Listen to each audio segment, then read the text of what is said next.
Hi, my name is Marion Lilo Iosefo. I am currently living in Hastings, Hawke's Bay. I am of Samoan descent.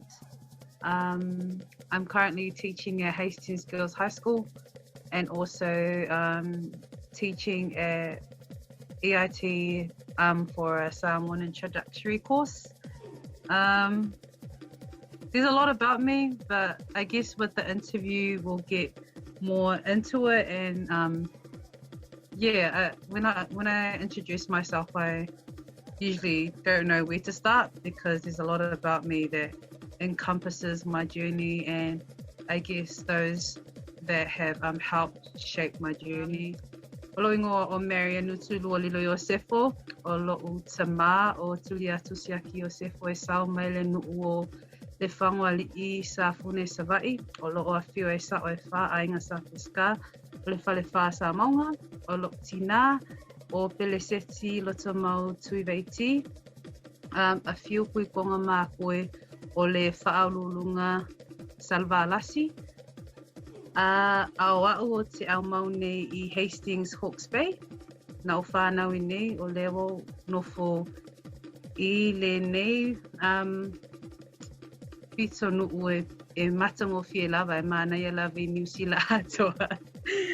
So I guess that's the proper introduction of myself, but I guess there's different ways that people introduce themselves, but I guess that is the proper way for me to introduce myself formally. So, when I was in high school, I think during my high school years, I never envisioned that I would be a teacher. I never wanted to study. 2013, in my final year of high school, my mindset was so fixated on staying in Hawke's Bay. As many would know, I think in Hawke's Bay, as many would know, my parents are ministers. So with that, I was so, focused on supporting my parents and staying in Hawke's Bay and looking for a job just to be present for them, just to be by their side as ministers, as a PK. And for all my PKs out there, I guess they would understand the position I was in. My older sister, she didn't have the chance to go to university because my parents depended on her a lot. But that's her own story to tell. But I guess I wanted to follow in that path. I wanted to also be there for my parents and be another pillar that they could depend on and lean on, especially within ministry and also within our family.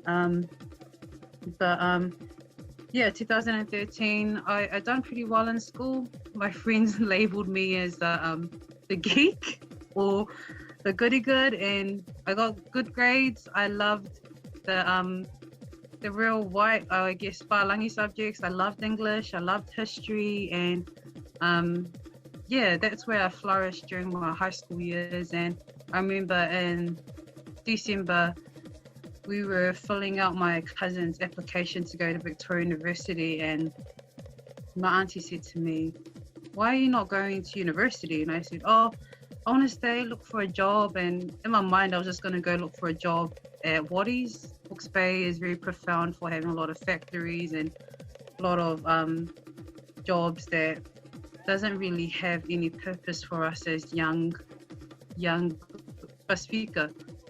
And she said to me, "Why would you do that? Your parents have invested so much money into your education.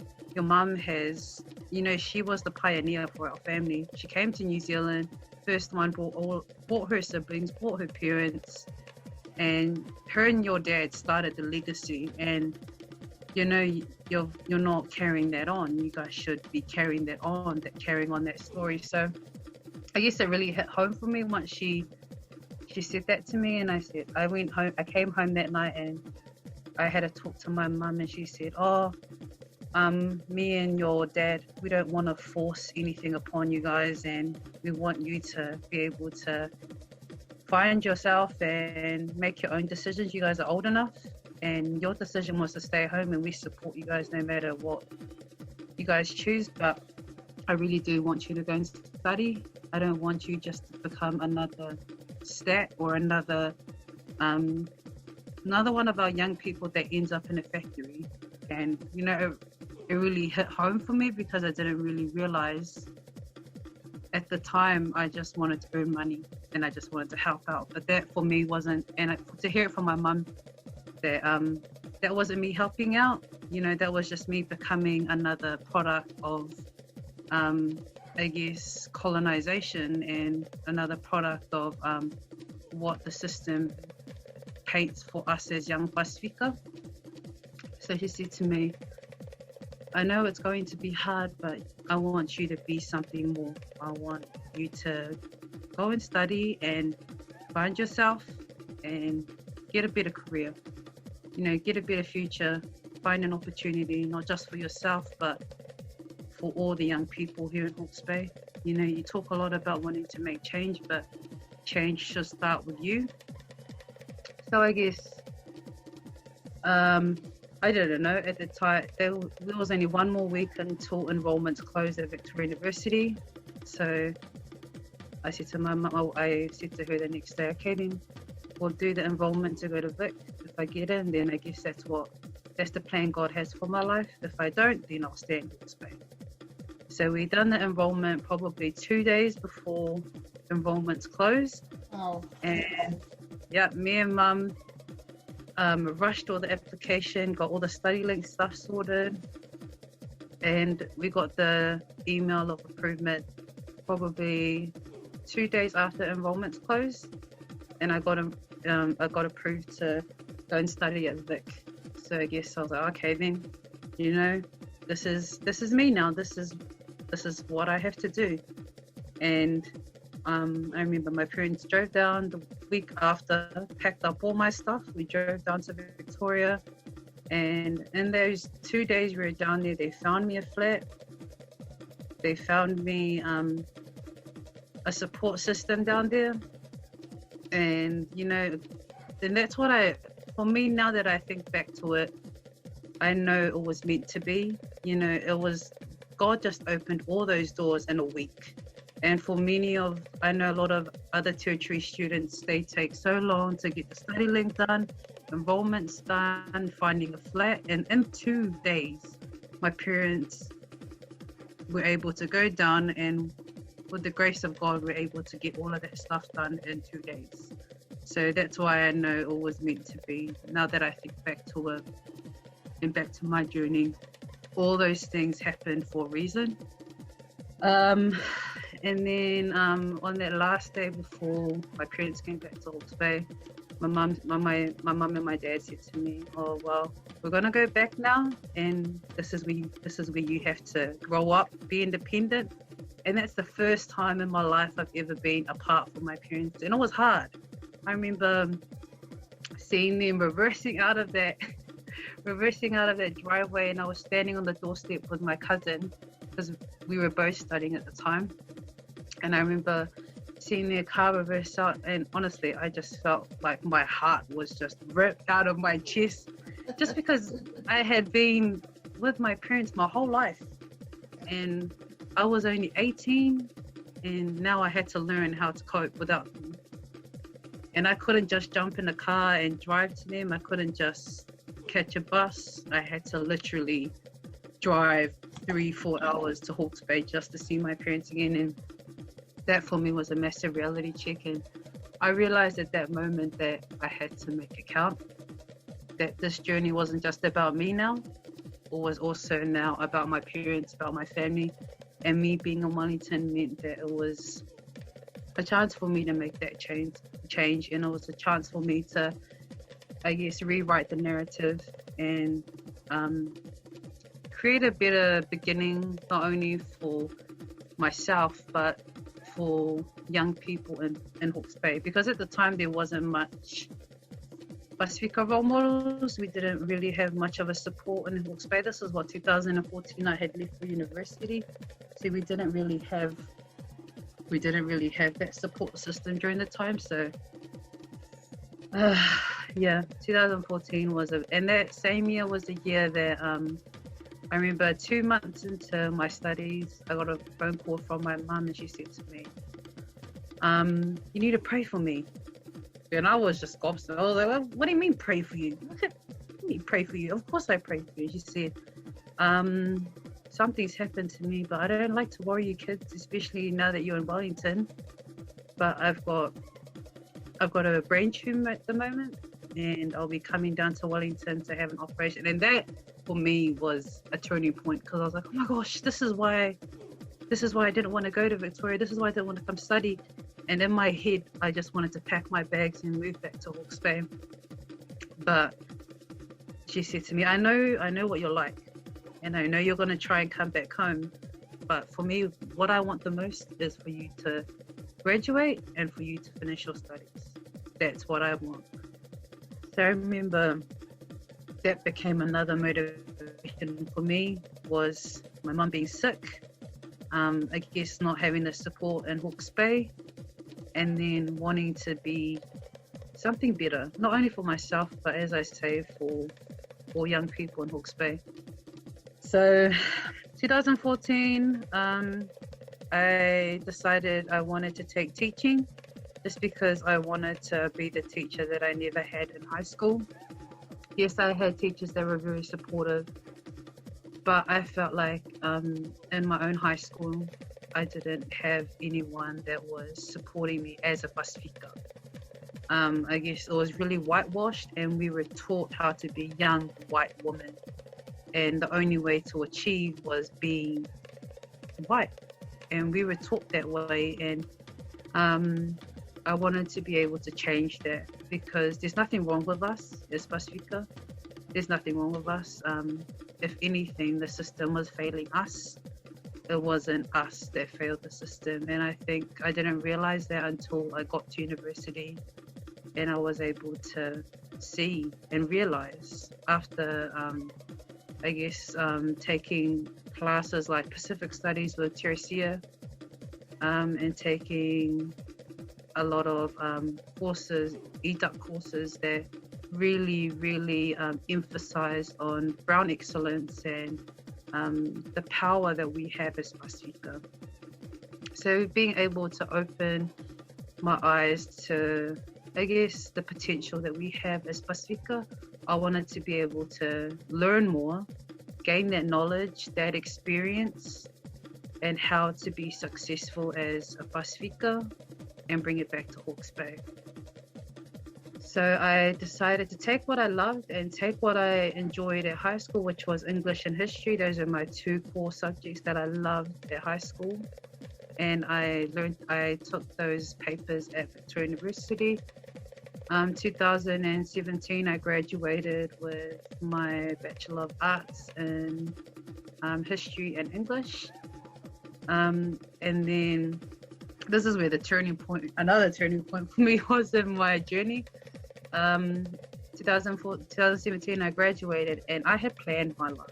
I remember in that last, I had 2017 was my final year. I took 5 papers in that one trimester, just because I was just wanting to come home. It was just, the journey was just taking too long, and I was getting impatient.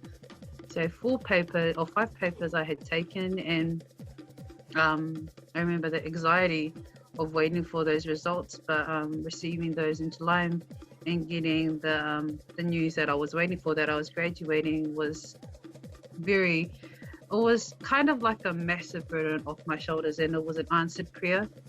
I guess for me at the time, I was in a crossroad whether or not, if I failed these papers, if I failed, I didn't want to go back to Wellington, and I didn't want to take the papers again, just because I knew it just took too long.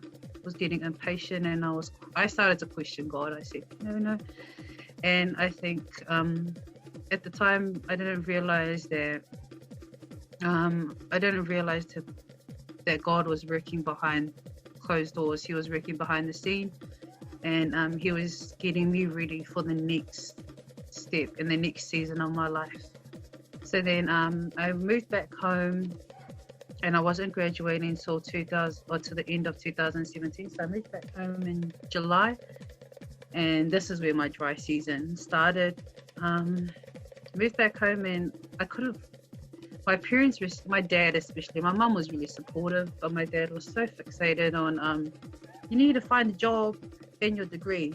You just graduated, and here you are going to find random jobs that doesn't align with what you graduated with. And I felt bad. I felt real stink that I hadn't lived up to the expectations, because I know as Pasifika, that's for us is a massive thing, is that the expectations our parents have for us, we all, that's what we live for. We live to, I guess, live up to those expectations and that responsibility and that tautua within our families and within our communities.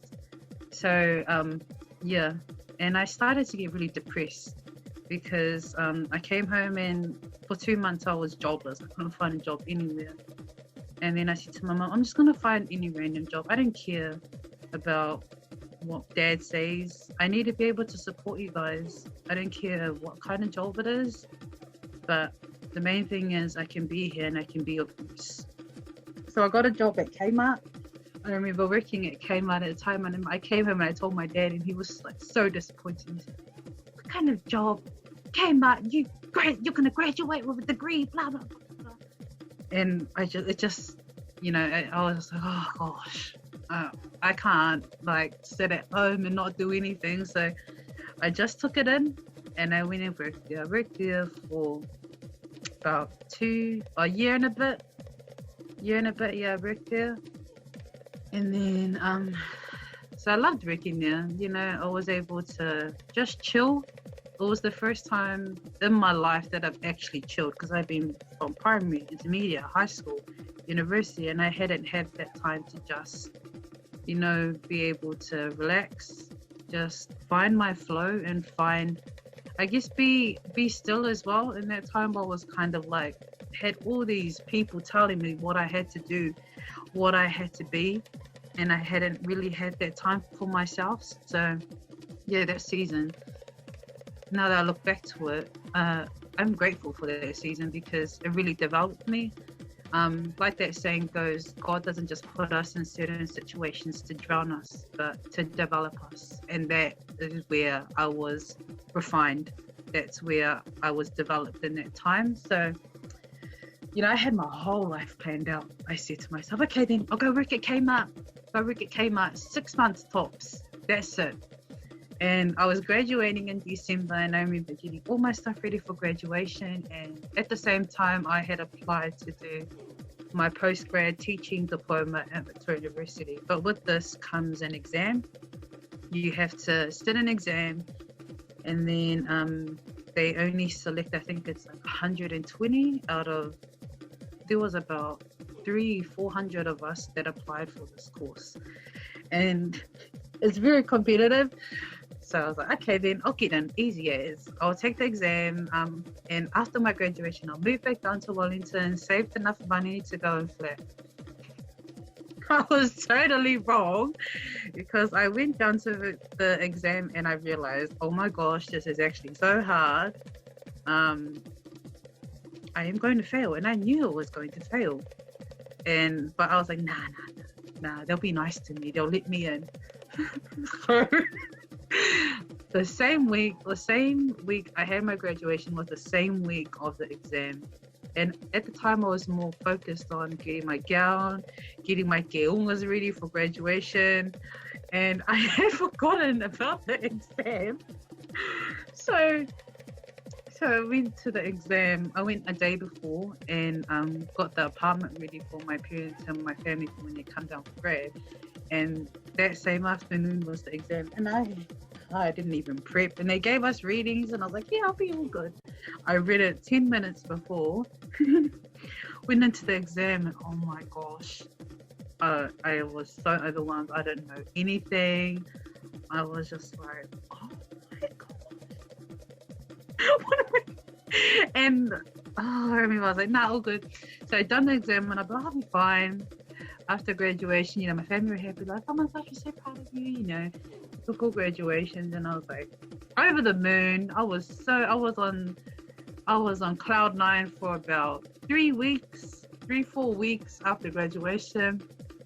Second week of January, I got the letter, and I was like, oh, I'm probably gonna get in. Opened the letter, and they're like, we are so sorry, we cannot offer you a place. And I was like, nah, they probably made a mistake. And then I checked my emails, and I got another confirmation email that I didn't get in. And it was like my world just fell apart. Like all these things I had planned just came crumbling down. And I remember sitting in my room for about good 3 hours looking at this paper and looking at the email, and I was like, oh my gosh, what am I gonna do? I told mum and dad that I wouldn't work at Kmart no longer than 6 months, and I'm gonna be here for another year. And then I was just like, oh my gosh. And I sat on it. I probably sat on the news for a good 2 weeks. And my mum she knew that something was wrong. She kept asking me, she was like, oh, when are you moving back down to Wellington? And I said, oh, soon. And she's like, oh, okay, should we start looking for a flat? And tell me so I can, we'll drive down and take all your stuff down for you. And I was just like, oh my God. This lady doesn't even care. And then I just kept avoiding it. I avoided it for 2 weeks, and then I came home from work one day. She sat me down. She said, sit down. Are you going to Wellington? What's happening? What's happening with school? And I just looked at her and I broke down. And I was like, I didn't get it. Honestly, I was so worked up about having to break the news. But for me, the biggest thing for me was being a disappointment. That for me was, I was like, oh my gosh, I've disappointed my parents. How am I ever going to please them again? I've done this thing that's so bad. And it's the first time I felt like I had failed them. I felt like it was the first time that I had ever done something to hurt them. And my mum saw how broken I was, how painful it was to share news. So she's not, my mum's a person that shows very little emotion. So if you know my mum and you're watching this, you'll know my mum doesn't show emotion. But she was sitting at our dinner table across from me. She said to me, it's okay. It's life. And we'll get through it. And that for me was such a massive affirmation that my mum had my back. But she said, and then after that, her massive pep talk said, oh, well, good luck. We have to tell your dad now. So she didn't even back me up. She threw me in the deep. My dad got home from fishing and said to my dad, oh, Neil has something to tell you. And I was just like, oh my gosh. And then my dad's like, come to the front. So I sat down and he said, what is it? And then I told him, and my dad's a man of very little words, but you can tell by his facial expressions how he's feeling. And he just sat there and he was like, massive sigh, and he just said, oh, Neil, what are we gonna do with you? Because you could see I was like full on bawling my eyes. I was like, I'm such a bad daughter. Oh my gosh. And he said, he looked at me and he said, it's okay. I'm sad that, you can't do this, but what God has for us is totally different from the plans that we have for our own life. And he said to me, I'm disappointed because I really wanted you to stop working at that place, but we'll get through it. Whatever happens, happens. But now we just have to, he said to me, just reapply for the next round. Just, work there. I know they don't want you to work there, but you'll have to stay there. So I was like, okay, then my parents are all right. But I was in a really dark phase during that time. I was still very sad that I still felt that burden of being a disappointment to my parents. Not only to my parents, but as a PK, a disappointment in the church, a disappointment in my family.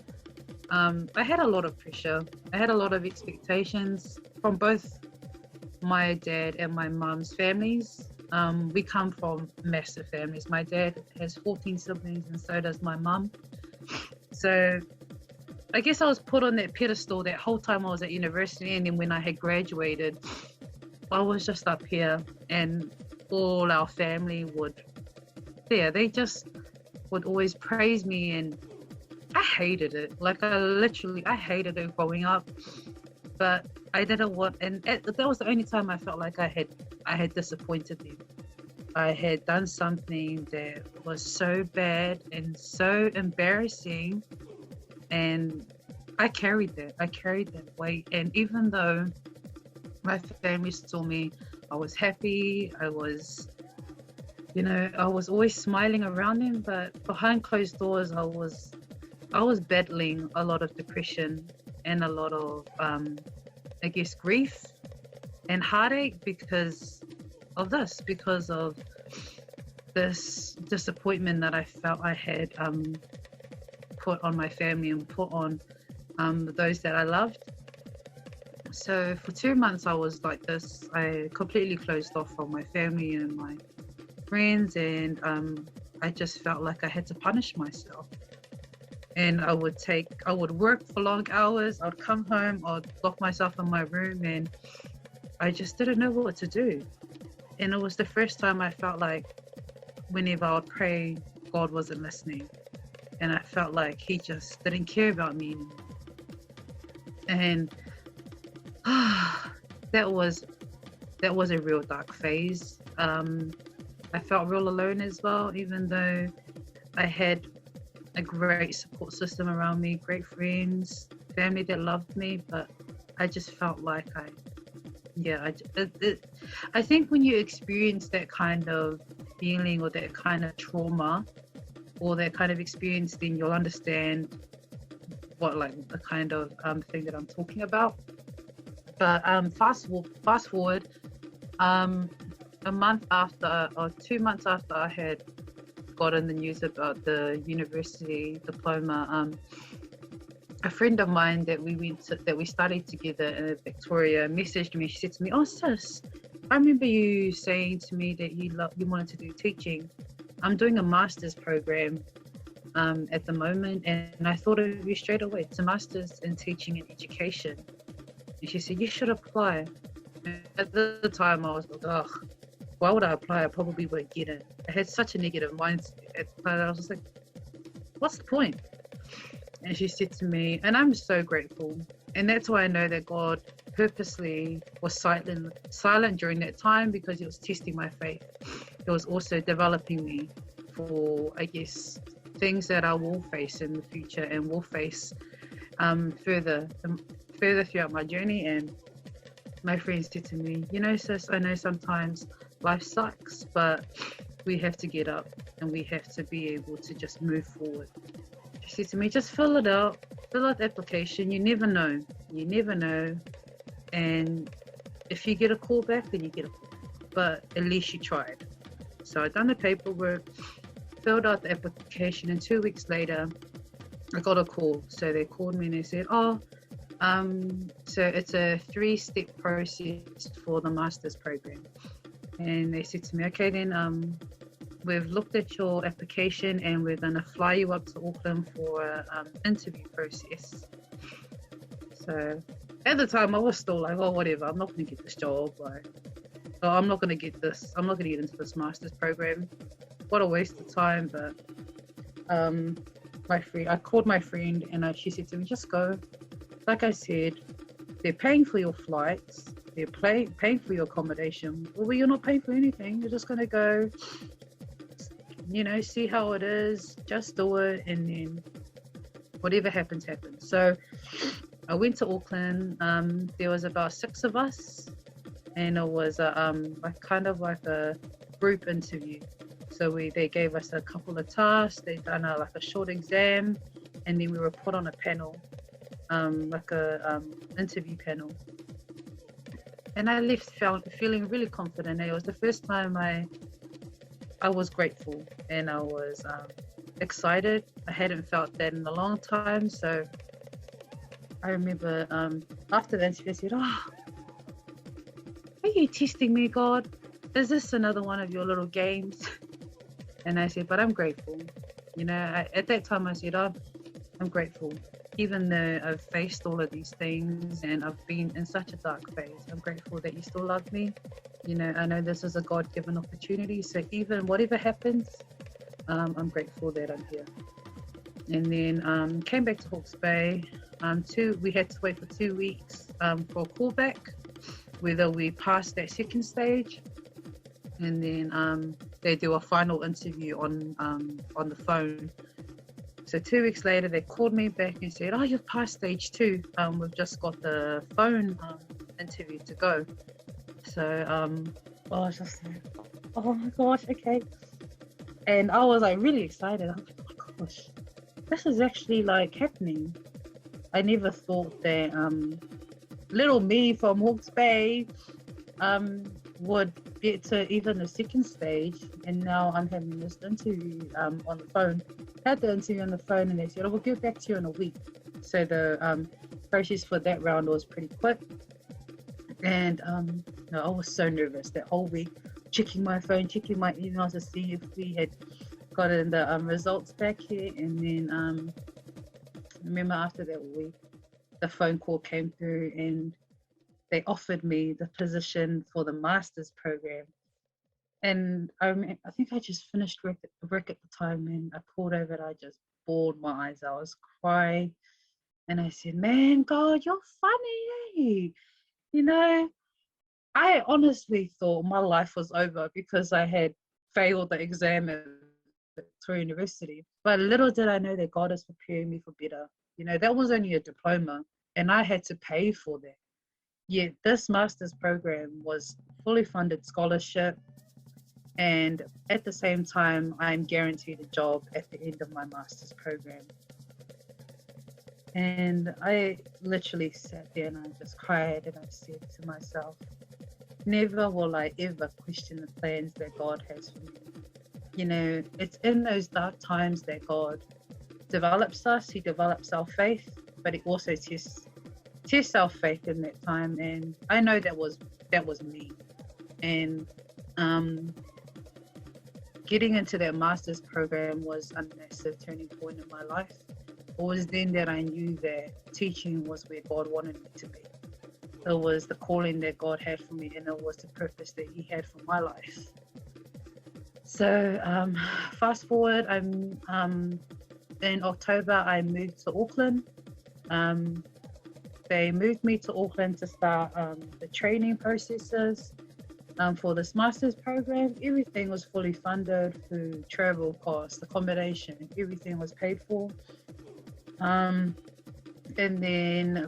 at the same time, they had to look for schools in Hawke's Bay that would take me to do all my training for the 2 years, and then will guarantee me a job at the end. And if you didn't find a school, you weren't able to complete the program.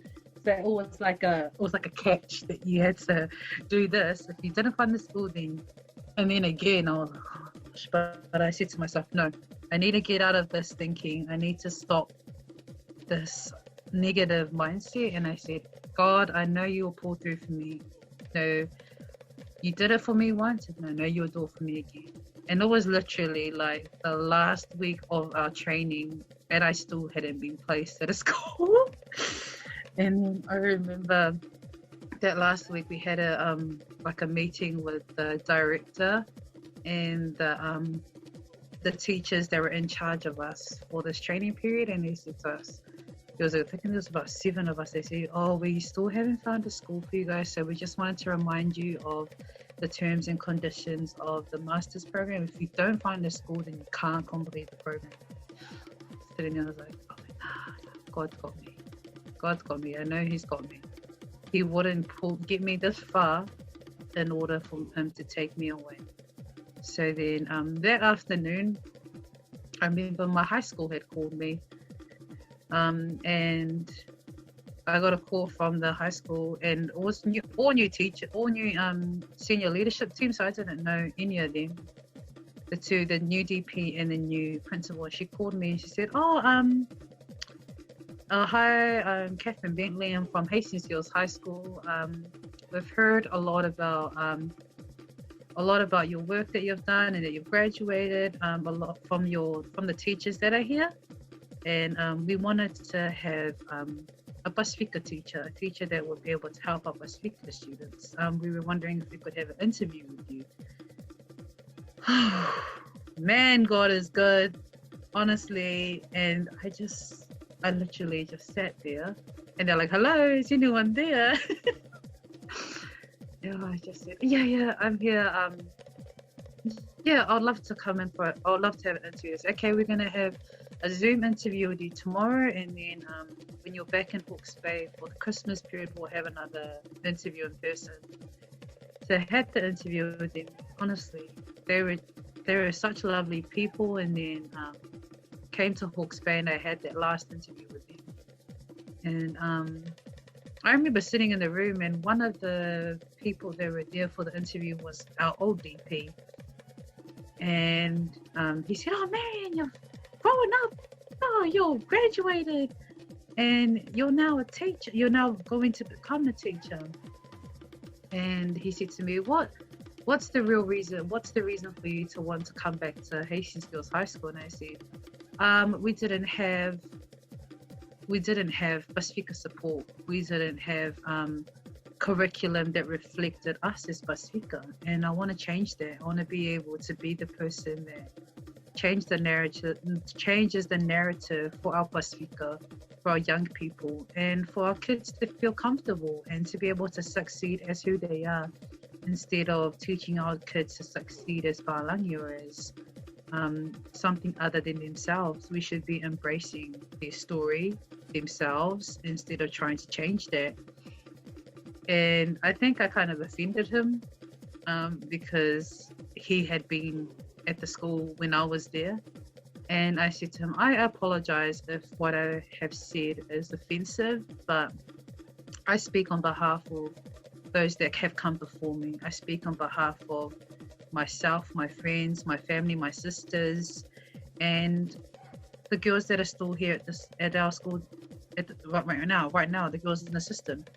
I know that me being here, me having this interview is massive. It's such a game changer, not only for me, but for our Pasifika community in Hawke's Bay. We don't have anyone sitting at this table that can make decisions or has a voice for our Pasifika. Yet this school has the highest percentage of Pasifika in Hawke's Bay. How do we not have anyone here on behalf of our own? And I apologized. I don't know why I apologized. I guess because I was so conditioned into thinking that I had to apologize for being Pasifika. But now that I am at the position I am today, I would never apologize. If I could go back into that interview room, I would never apologize for speaking on behalf of my people. And they said to me, okay, then we'll get back to you and we'll let you know if you have a position here or if you don't. So on the 20th of December, they called me in and they offered me the position to work at Hastings Girls High School. And the principal said to me, we had to fight for you. The school was very racist and they didn't agree with, I guess, what you had said, and also with having a Pasifika teacher or having someone here that isn't reflective of them and their values. So I'm very grateful that there are people that believed in me from the beginning and that still believe in me today. And that's where my teaching career began. That's where my journey started. That master's program was an eye-opener, or was a start of a new season for me, and that season is still going. This year in March, I graduated with this master's. So that master's was education and leadership, and that's opened doors for me everywhere. So I'm also teaching I'm also teaching at EIT for introductory course, as I mentioned at the beginning of the interview. I've been asked to speak at different events, and it's taken me places that I would never have envisioned myself going. It's been able to pave the path for Pasifika success in Hawke's Bay. And I know I carry my village with me everywhere that I go. And without that village, I would never be able to stand in the spaces that I stand, to be able to navigate, I guess, the young woman that I get to influence every day in the job that I am in. And for me, the biggest takeaway for me, I love my job, and I love being able to be with our girls and be able to speak on behalf of them in the space that I am in at Hastings Girls High School. I think the most important thing for us as teachers is that our students are never wrong. It's never them. If there's something wrong, then we need to change up what we're doing. And for me, it's being able to change the story and change the narrative for our young Pasifika scholars and painting the story of Brown excellence. It's being able to encourage them to be better, to make better decisions, and to be able to not become a statistics, but become something beyond that, that they can go to university, that they can be whatever they want to be. And I think it's just allowing them to have a voice, because I think our kids have just been suppressed and oppressed their whole lives, and their voice has diminished, and they've been conditioned into thinking that they cannot do things because of the color of their skin. But as Pasifika role models now, we have to speak on behalf of them, we have to fight for them. Even though the system begs to differ with this, we have a role for as Pasifika influencers, as Pasifika role models. And I know I have such a huge responsibility now to the Samoan community especially. I can't say I have to work with all of Pasifika, but I start with my own first. If what I do can help our Samoan community, then that for me is beyond. I can be able to take those skills and help out all of Pasifika. But if I can't make change, and that's what my parents have always told us, if you can't help your own, then you can't expect to help others. And even though it's challenging at times, like I'm not proficient in speaking Samoan, I can't speak it in an amazing way compared to others, but I take what I know. I use those that are more knowledgeable than me, and being able to utilize that to support and guide our kids in the spaces that they're in. Having a Samoan language program at school has been a game changer as well in itself. Our girls are able to identify themselves as Samoan, where when I first started at that school, they were ashamed to even identify as Samoan. And being able to see them conversate in our native language and being able to encourage other girls to, be proud of where they come from, that for me again is also a massive thing. I guess we forget that our kids are second wave generation to New Zealand, and we expect them to know our language and to know the culture, but it's more than that. We need to understand that our kids are also trying to find themselves.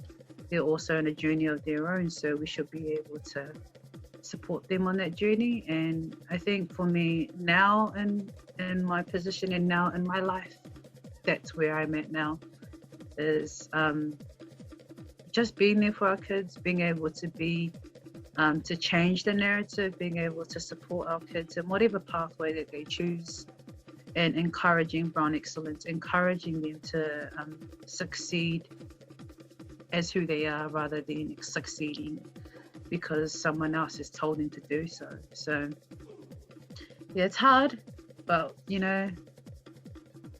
we do what we got to do. I guess my story is kind of all over the show, but it's what's gotten me to where I am today, and that's on God, that's on my village.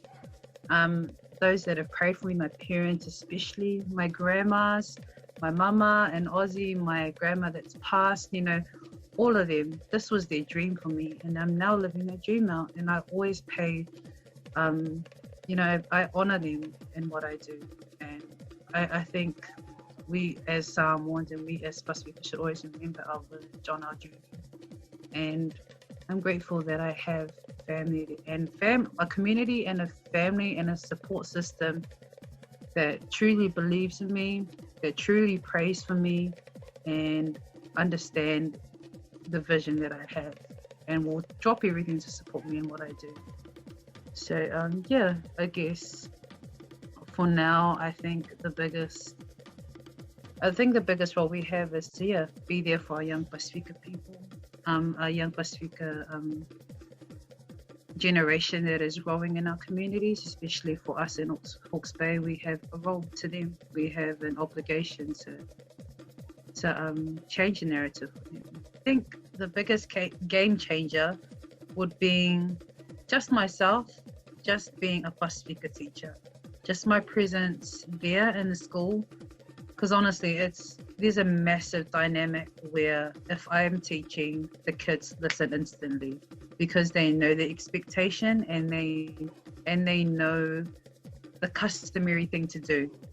And that's just because I'm Pasifika, just because I'm Samoan, they know instantly that this is what we do in our culture. The same thing applies in the classroom. And my kids know that. They know that I'm big on fa'aloalo, I'm big on respect, and I'm big on those kind of things. And I'm grateful that our kids know those kind of things, even though they're not big on language. But it's those basic things. And like I said at the beginning, we're not changing who the kids are. We're bringing that same thing into the classroom. So I think that was one massive game changer, was that I didn't flip who I was outside of the classroom, inside the classroom. Like, I'm the same person outside in the community and the same person inside the classroom. So I think that was a massive game changer. I think another massive one was introducing the Samoan subject, because we didn't have any Pasifika languages. We taught Spanish, French, I think, and it didn't reflect the kids in the school. Like, I don't know why they did it, and most of the kids at that school are 30-40% Pasifika Māori, and our kids were forced to take these languages that wouldn't even be useful to them, whereas they should be taking languages that their parents and their families speak at home, or just using the language in order to improve. So that was a massive game changer, was having a Samoan subject introduced and having it part of our curriculum. I think those two would be, for me, the most pivotal movements or changes that I've kind of had while I've been at Hastings Girls High School. So I remember there was a lot of planning that happened prior to the opening of the Samoan language class. And I talked to a whole heap of different people that were cultural experts. And I said to them, I don't want this class to just be a tick box. I don't want it to just be something that there's no purpose and there's no meaning to it. So I talked to a whole heap of different people in our community, to family members, to matais, and people that had their cultural knowledge. And they said to me, having an ava ceremony will be pivotal because it will establish the relationship between the school and the families, because there was another thing that was missing, was that there was no communication between the families and the school. There was no relationship there. So we had to establish that first. And then I said to them, so who will do it? Like, will the community come in and do the ava ceremony? They said, no, your kids are going to do it. And I said, oh, are you sure about that? Because my kids are not very knowledgeable in their area. And they said, well, then you make it work. And that was a massive, like, oh my gosh, I don't know how I'm going to do this. So I talked to a few people, and then one of my good friends, Mems, said to me, one of my uncles is really knowledgeable with the cultural Anganuru stuff. He can come in and I'll link you up together with him, and you guys can kind of plan on what you want to do. So I talked to our school, and they're really supportive with that. We got a cultural expert to come in, so we got Leola to come in. He was amazing. He also has a teaching background, so that was really helpful as well. He came in, and on Monday afternoons, that was our cultural lessons. The girls learned all about the oven, not just about the technique or the talking and all that kind of stuff, but they learned about the history. They learned about the purpose of it. And then he encouraged them. He taught them about what they needed to do. And then, they done the other ceremony. And it was the first time it had ever been done in Hawke's Bay. And that for me, I said to my girls, they were really hesitant to do it. They didn't want to do it because most of them were New Zealand born. But then also it was the fear of mucking up and not doing it right. And also because they're girls, and girls are not supposed to do the other ceremony. But we already notified the parents that this is going to be a learning experience. And they done it. They learned it. They learned all the history. They learned all the techniques and everything that they needed to know for the other ceremony. So they done all their groundwork. The performance was just, and the practice was just the icing on top of the cake. So the thinking behind it was to teach our girls their cultural knowledge, to be able to incorporate our customs and our the way we do things as Samoans into our curriculum. Because talking to family, talking to community people, we needed to do it the right way. It was the beginning of a Samoan language class, so we needed to open it up in a way that was appropriate for our culture and also appropriate for the school context. So that was why we had done the other ceremony. And moving ahead, what we hope to build on is, next week we're doing our Independence Week program with Hastings Boys High School. So for me also, that was another thing I had planned from last year.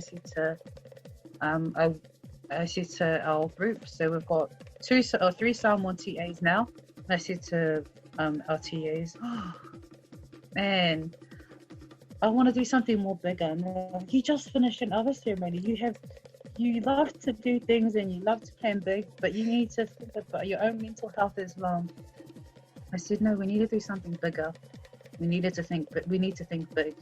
And that was what we came up with, was working towards our Independence Week program. So next week we have our conjoint program with Hastings Boys, and it's the continuation of their cultural knowledge.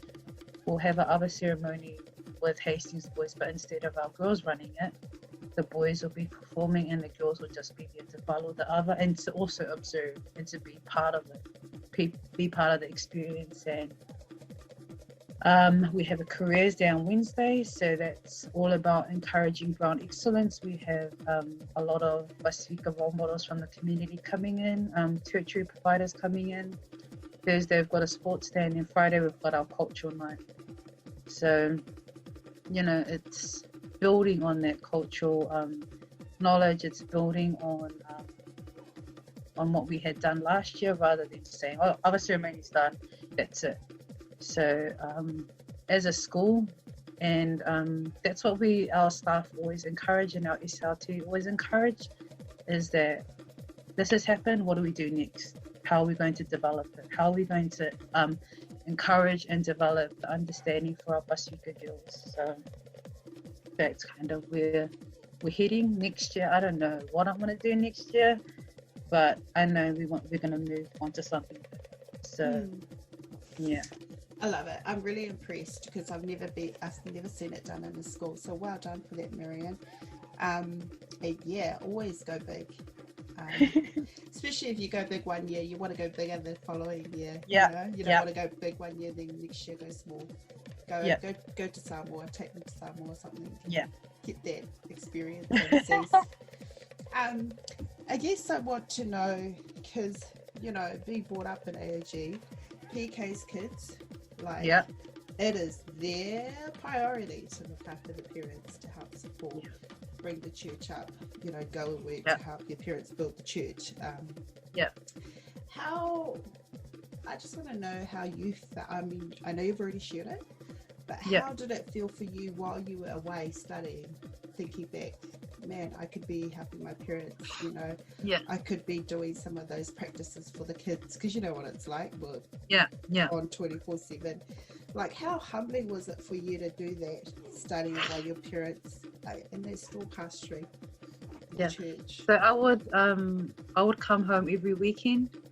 So every weekend I'd either come on the bus, or sometimes my sister will be in Wellington, so we'll drive back home. But if I were to stay in Wellington, it was only because I had assessments to do or have an exam. But every weekend, for me, my calling was really important. My calling and our church responsibilities, I didn't take it lightly. I knew my parents depended on me, so I had to drop everything. Even if I had an assessment that was due probably on the Thursday or the Friday, I would get it done earlier so that I was on that bus Friday morning back to Hawke's Bay. Just because I know my parents were really struggling at the time, and they needed us. And I didn't realize they had needed us that much until I had left home. So, yeah, I think for me, it wasn't just, it wasn't just that I had to come and support my parents, because it wasn't just them that was called. When they were called to be pastors, it was all of us. It was me and my siblings and my parents, my siblings and our parents. And me and my older sister, we had to grow up really quickly, because our parents were called to be ministers in 2006. Our younger sister, she still had their freedom to grow up at her own pace. But I remember when I was 11, I had to grow up pretty quick. I had to basically start doing things that your usual 16-year-old would do. And I think as an 18-year-old that had just moved out of home, I was thinking of, how can I help my parents? I had to come back home. We've got practice on Saturday. I had to do this, and this. And I had so much on my plate. And I literally, now that I look back to it, I don't even know how the heck I had all this time and how I even done it. I'm burned out and I'm only working one job. And yeah, I think if your heart's there, if you know why you're doing what you're doing, and you know that you're not doing it for people, but you're doing it for God, and you're doing it because, I'm doing it because I love God, and it's something that I love to do. I'm serving God wholeheartedly, rather than doing it like because I have to do it, but because I want to do it. I think that changes your perspective. And I'm not saying I hated being a PK. I loved it. There were times where I kind of questioned it, but all in all, it was a blessing in disguise. At the time when I was young, I hated it because we had to transition pretty quickly. But when I had left home and come back to Hawke's Bay, I appreciated it more. I learned skills. That's where I learned most of my whāsā more, was being a PK. All the whālolongas, I learned it firsthand because I was thrown into the deep. So I think that's why I love our culture and I love our language so much, is because I was heavily thrown into it from a young age. So yeah, I think everyone has their different takes on PKs and experiences. But for me, myself, I think, yeah, I loved it. I still love it to this day. There's sometimes where the responsibilities get overwhelming. But all in all, it's if you have that heart, if you have that desire to want to do it, then you're pretty much set. You're right. So yeah, I think, I love it. I think everyone's different, but yeah. Awesome. Marion, we've heard your testimony. I want to know, it's never easy going through what you went through, but when you have become successful, you have graduated, how did you deal with critics? How did you deal with you know, your I don't like calling them haters, but just people that challenged you. Yeah. Um, Yeah. how did you deal with them? Um, you just deal with it. I guess for me, the way I had dealt with it was that I just kept my eyes focused on the goal. That it wasn't about them. I had to filter them out, and you learn how to filter them out um, growing up and going on that journey. And you lose a lot of friends. You lose a lot of people that you trust, just because they don't align with your vision and they don't align with the goals that you have. And I've learned that the hard way. Sometimes the people that I trusted the most are the ones that become your worst enemies. I'm not saying enemies that will go around and, but they're the ones that are waiting for you to fail. And you have to just keep your mind fixated on what's true, what's your purpose. And that's what I say to myself every morning. Like, what's your purpose? Who are the people that would drop everything to be there for you? Who are the people that will be there to support your goals and your dreams? And it's those people are the ones that I can count the people I trust with my hands, even though that's sad sometimes, but that's a reality. And your village is made up of the people that will be there through and through. And yeah, I've lost a lot of friends and people that I've trusted, but they were never aligned with the goals and the vision that I have, and they're not on the same journey as me. So I guess, yeah, that you just have to filter them out. Make sure that you just keep your eyes fixed on what's important, what is your goal, what is your purpose, and everyone else that doesn't align with that, just cut them off. So then, Is it? Yeah. Yeah. who would be your influences? I guess my biggest influencer would be my mum. My mum is the epitome of hard work. My dad always says this to me and my sisters. She, honestly, we call her the V8. This woman does not know how to rest. She will work, come home, get everything ready at home, and then she'll go to church. And she just doesn't rest. She cares more about the church kids than she cares about her own kids. But yeah, my mum is my biggest, I guess, aspiration or role model. I've always aspired to be like her. Also, people that role models in my life. I guess I don't look to celebrities or anyone like that. I look at people that have made change and continue to love on others and to, yeah, I think that's, my mum is probably one, my aunties, my dad especially, my mum and my dad. Yeah, I don't really have much influences. Yeah, just being my parents, ministers, pastors, certain pastors, like look up to them, pastors, because I know they get a lot of backlash and a lot of critiques, and yeah, for me, yeah, I don't really have much. I'm a very plain Jane. No, that's good. The fewer you have, the more you're focused Yeah. on what you want to achieve.